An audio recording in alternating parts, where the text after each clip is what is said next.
Right. What's up? Yo, here we are again. And you know exactly how we're going to start with a little meditation, sitting, laying, spine straight, eyes closed, releasing all the oxygen out of your lungs through your nose or mouth, and breathing fully in through your nose and out through your nose. In through your nose and out through your nose. In through your nose and out through your nose. In through your nose and out through your mouth. In through your nose and out through your mouth. 3 exhales at the bottom of the breath. And in through your nose. Out through your nose. In through your nose. Hold at the top of the breath.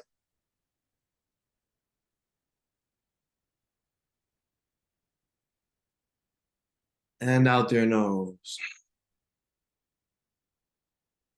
Hold at the bottom of the breath.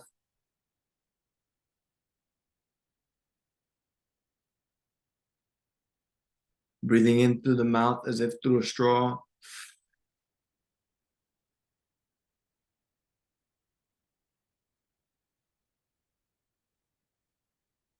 And out through your mouth as if through a straw.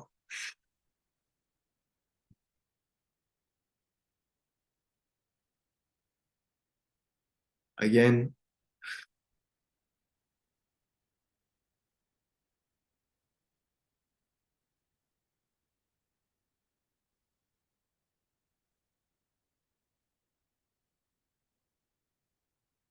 At the bottom of the breath, you're going to do 3 exhales and hold.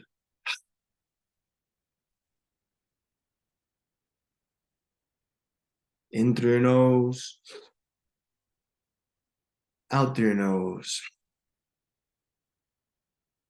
In through your nose, and out through your mouth. In through your nose. Suspend the breath at the apex. And out through your nose. In through your nose. And out through your nose. Turn into your natural breathing.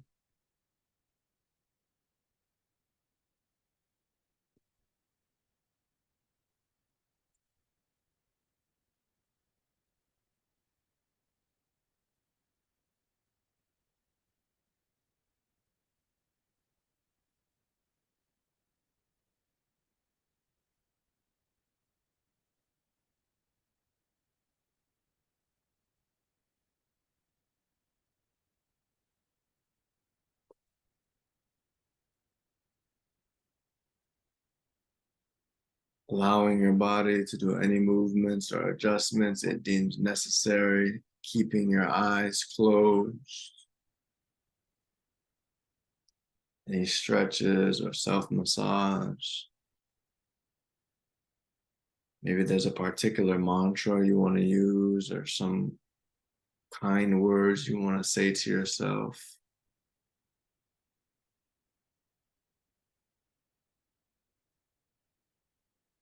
Staying with your breathing, keeping your eyes closed.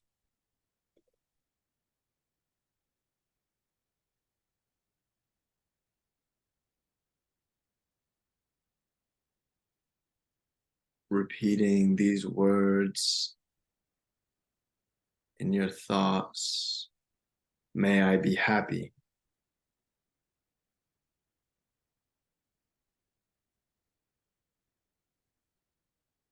May I be healthy.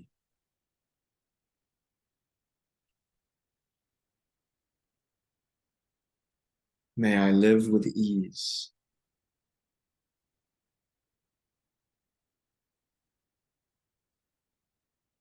May I be filled with love and kindness.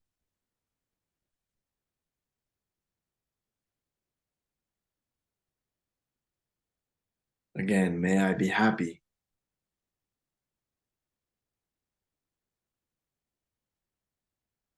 May I be healthy.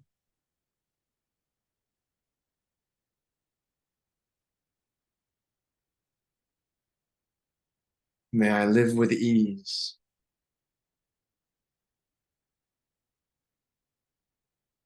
May I be filled with love and kindness.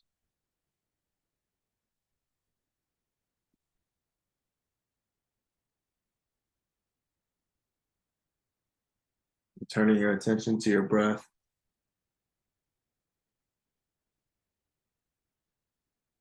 Focusing on your exhales.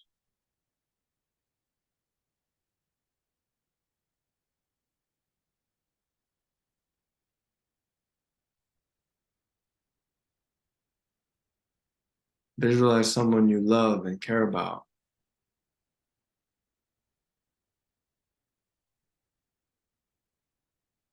And picture yourself saying to them, may you be happy.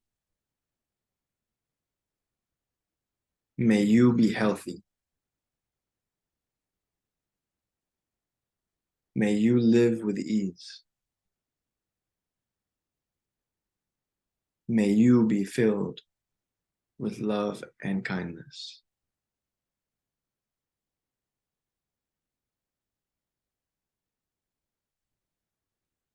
Feel that feeling of love you have for that person you care about.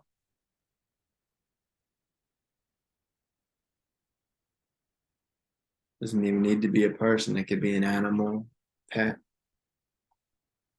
a place, an idea.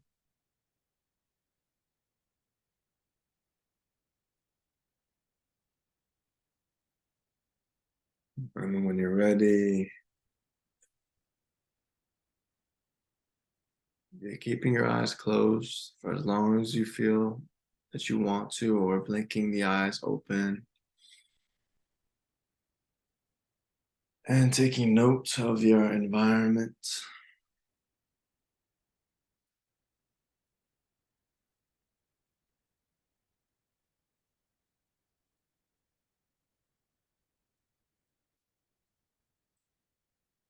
Now those words, may I be happy, may I be healthy, may I live with ease,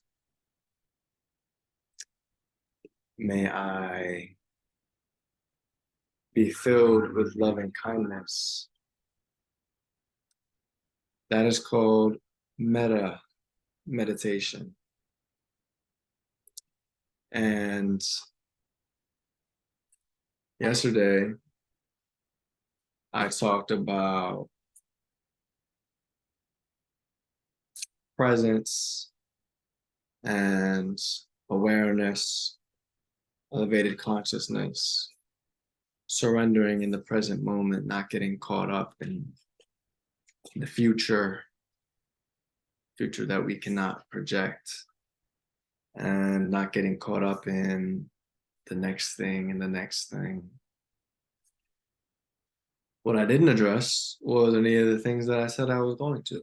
And that is part of the danger of stating in your intro what you're going to talk about. So I said I would talk about a holistic view of planetary health. Now, what I meant by that was I'm meant to talk about metta meditation. What metta meditation is repeating those 4 phrases in your mind in a mantra. May I be happy. May I be healthy. May I live with ease. May I be filled with love and kindness. And now the natural progression for that is I am happy. I am filled with ease. So on and so forth. And now you spend about, depending on your level of skill, You spend about a year with I am, filling yourself up with energy, right? You can't help anybody else until your cup runneth over. So it is again, this is science. This is not woo-woo. This is conducting energy. You are electricity. We've talked about that many times. So you are activating your own electricity and you are optimizing your own electricity. And that I am is filling you up with those things and filling you up with a confidence. And then after you're one, then you expand to your immediate household, maybe, or the people within your circle. Maybe it's even you just expand to one person, the person you love the most, right? And you wish those things for that person. And then you expand maybe to your inner circle, whatever that may be, your friends, your family, your pets, whatever. And you spend another year doing that. Then year 3, you start wishing that for your community, maybe your neighborhood, maybe just your block, maybe your town, whatever the case may be. And then year 4, maybe year 5, you start wishing, right? You've already conducted all this electricity, all this goodwill and all these oriented thoughts. And then you wish good for the entire planet and all of its inhabitants, right? And the earth is alive. The earth is constantly fluctuating in frequency. And humans are a part of that. The frequency that we conduct individually is a part of the Earth's planetary frequency. Now, does the Earth necessarily care whether it's high or low frequency, right? Does the universe necessarily care what frequency it's on? I don't think that Earth or the universe thinks in good or bad. There's no good or bad. There only is.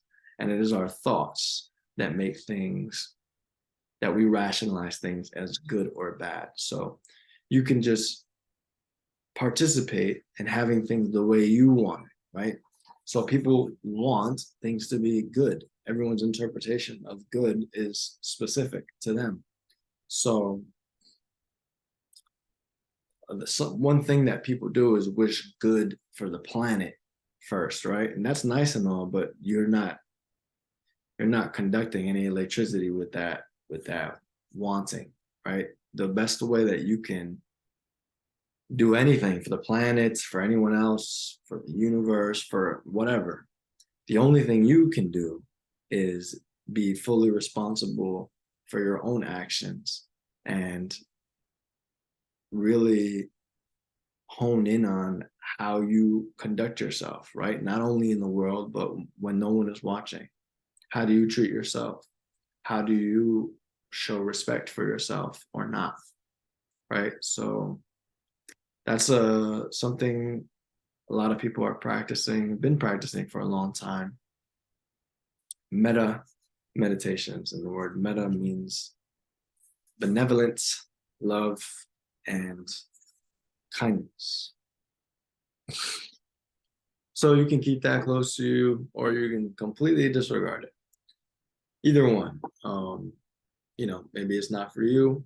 There's the best thing you can do for anyone is work on yourself and be the best you that you can be. So it doesn't really matter what you believe.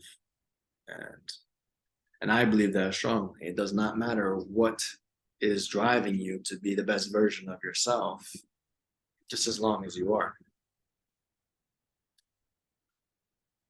So we'll transition from that to the other thing that I want to get across, which is something very simple. Again, we've talked about so much, and I hope that you've incorporated some of it thus far. And if not, then I really hope that you're thinking about it, you're moving towards it. Things such as cold showers, exercise, so many different versions of exercise you can do, um, different things with nutrition, cutting things out, adding things in. And one of the things that's very simple is, and I want to get across how simple it is, walking, right? We've talked about walking, how important it is, how helpful it is, how simple it is. And the one walk in particular is the post-meal walk. I really want to get that across, as to why it's working, right? So when you walk, your lower abdomen is constructed in a way that the muscle and the tissue is cross-fibered. So when you walk, your abdomen is being moved back and forth, right? Particularly your low abdomen. Now, that aids in digestion. Okay, so what does that mean?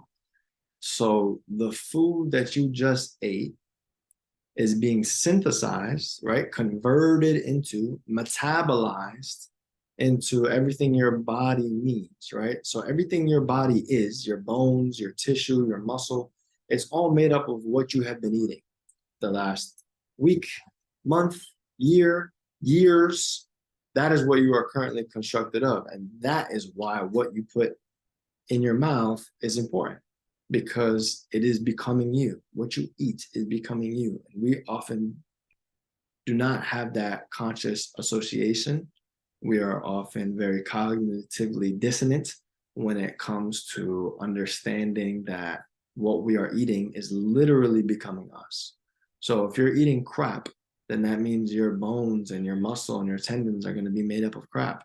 And that is, it's going to make you feel unwell, physically, and physically is directly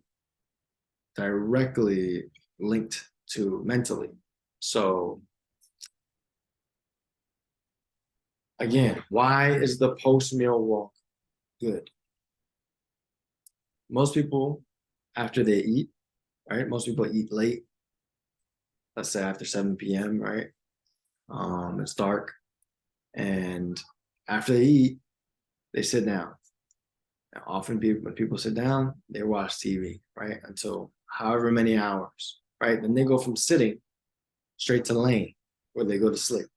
Then, so now you've been sitting and laying for, I don't know, 5 hours, 10 hours, 12 hours, right? It's really person specific, where you haven't done any movement in that whole entire time. And your body is working on digestion, right? So in comparison to having gone for a walk, right? Even if it was just 10 minutes, just a 10-minute walk, that's 5 minutes in one direction and 5 minutes back to your home. That 10-minute walk allows your digestion to happen at 2 times the rate as it would have if you just had sat down and did whatever you were going to do, right? And so what that means is what you're eating, it's either going to be converted into fat or it's going to be converted into muscle and tissue. Those are the options. So if you sit down, the chances of it being converted into fat skyrocket. But if you go out and go for that 10-minute walk, the chances of it being converted into muscle and tissue skyrockets. So this is really the game for all the things that we've talked about. It's either or. It really is. It's do I want this or do I want that? Right? What are you optimizing for? What are you orienting your life towards? It's really very often one or the other. So the choice is yours, and the thing is to not be trying to make that choice in the moment, right? You have to make non-negotiables, right? You have to put yourself on autopilot. You have to make things habitual. Okay, every single time I eat, I go out for a 10-minute walk, no matter what, right? Every single time, it's a non-negotiable. No one can negotiate you out of doing that, including yourself. And it's so simple, right? You're walking 5 minutes in one direction, you're walking 5 minutes back. Okay, let's say you can't do that or you won't do that. Something else you can do is calf raises. Calf raises are a huge reason why you're metabolizing better is because of calf engagement, right? So calf is often called the second heart in other cultures. And the reason being is because the calf movement and engagement really gets blood flow circulating throughout the body. And this is why, every exercise that is directly using the calf really gets your heart pumping, right? Like running, jogging, sprinting, let's say any sport, pretty much every single sport, you're using your calf, right? And that gets your heart pumping. So something very, very simple, something that regulates glucose levels is just doing calf raises. So if you're not going to go out for that walk, you could just stand up and do calf raises, right? And one is a lot more than zero. Let's say 10, let's say 20, let's say 5 sets of 10, let's say 100, right? It doesn't, of course, the more you do, the better it's going to be. But whatever you can get yourself to do, that's where you should start. So again, I hope that's simple enough. I hope that helps you in some type of way. And if you were to add metta meditations and a 10-minute post-meal walk, or even calf raises, it can make some type of a difference for you in your life. And really, the level of the difference that it makes depends on your buy-in to it. So that's all for today. Really appreciate you listening. Please like, comment, subscribe. Please comment if there's anything that you've picked up from these podcasts that you have integrated into your life, into your daily routine. I'm very curious to hear, and I would love to see it. So thank you so much and have a great day.